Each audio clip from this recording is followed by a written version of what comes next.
Hi everybody, this is Agnesa from No Sediment, and today let's get geeky and talk about oak and what influence, if any, it has on wine.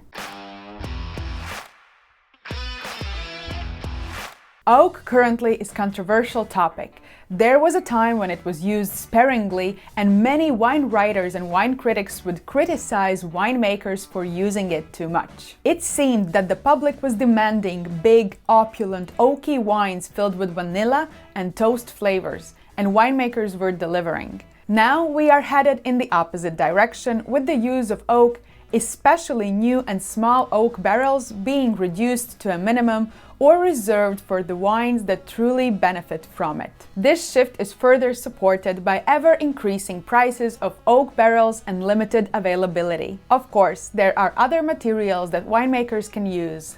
Think of stainless steel, cement and clay pots, even marble. And there are other woods used, such as acacia and chestnut. But today I want to focus only on oak. After all, before that, wine was probably stored in animal skins. And even after all this time and with all the new technology available to us, we still use oak barrels in winemaking. Many winemakers even print this information on their labels, indicating how long the wine has been aged, whether it's old or new oak, and the size of the barrels. So today, let's find out how all of this affects and shapes wine. Warning, this might be geekier stuff than my other videos, so proceed with caution.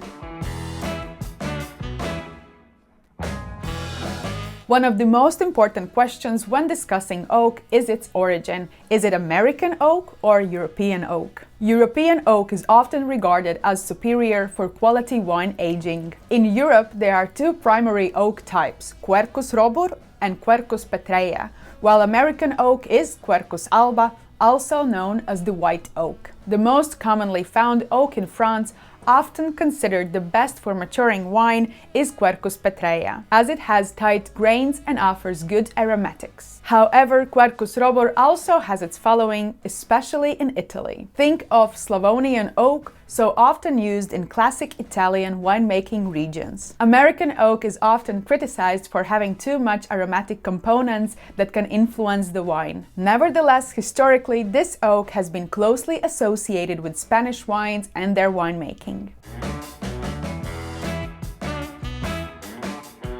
Oak is not a very flexible wood. Staves must be heated to bend them into the shape of a barrel. The temperature and the duration that oak is exposed to this heat will determine the toastiness of the oak. Higher temperatures for a longer period result in a higher, more intense toasting of the wood. It is indeed a very complex process, but a crucial one, because it will significantly impact the style of the wine. This is where smoky, spicy, as well as caramel and toffee-like flavors come from. Nowadays, I have noticed a higher preference among winemakers for light or medium toasted barrels.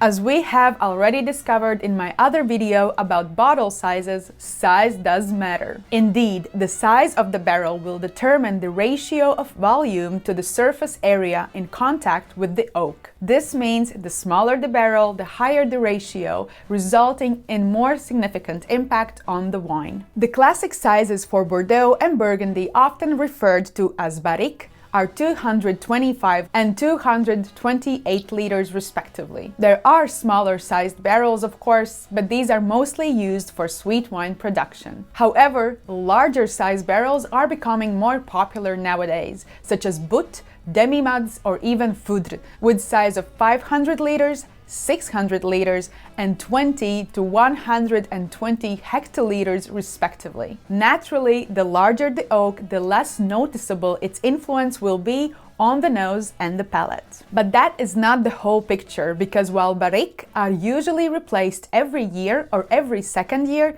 these larger barrels are not. Those holding an impressive amount of wine can remain in wineries for many decades to come, serving their purpose. Which brings us to the age of the barrel.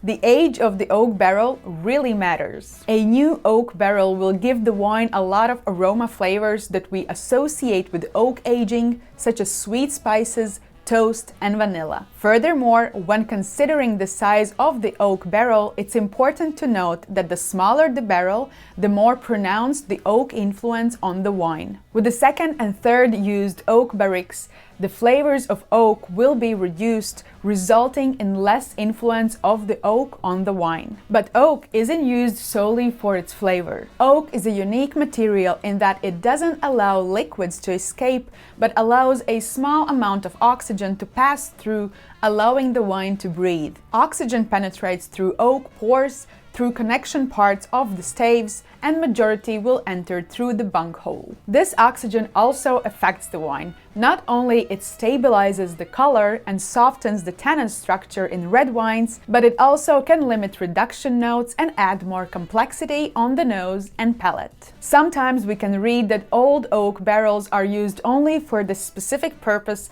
allowing wine to breathe without adding any oak flavors. However, it is important to note that old barrels transfer oxygen molecules less than new barrels, as their pores are often clogged or expanded, limiting oxygen penetration. Oak is also a porous material, and if it is not properly cleaned between the uses, there is a risk of contaminating the wine. For me, old oak barrels usually manifest in wine with resolved or savory fruit characters.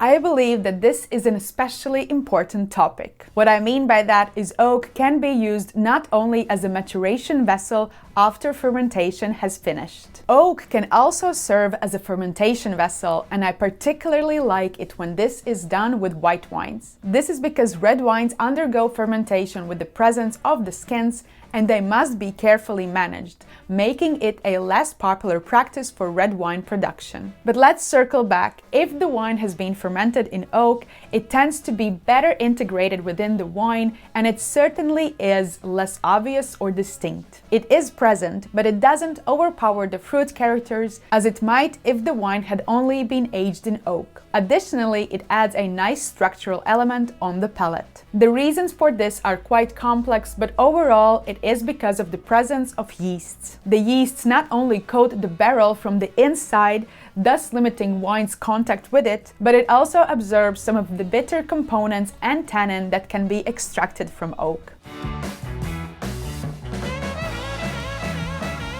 For the longest time, I read and I believed that the longer wine is aged in new oak barrels, the more pronounced will be its aromas and flavors on the wine. However, lately, several studies and tastings have proven that this is not necessarily the case. It seems that wine that has been aged in barrels longer will have more harmonious and better integrated oak flavors than the one that has been aged for a shorter time. Therefore, it is absolutely possible that wine that has been aged in new oak barrels for 6 to 9 months will have more pronounced oaky flavors than the wine that has been aged for 12 to 18 months. Let me know in the comments what is your preference when it comes to oak in wine. And if you like this video, make sure to check my other video on 6 factors that make wine great.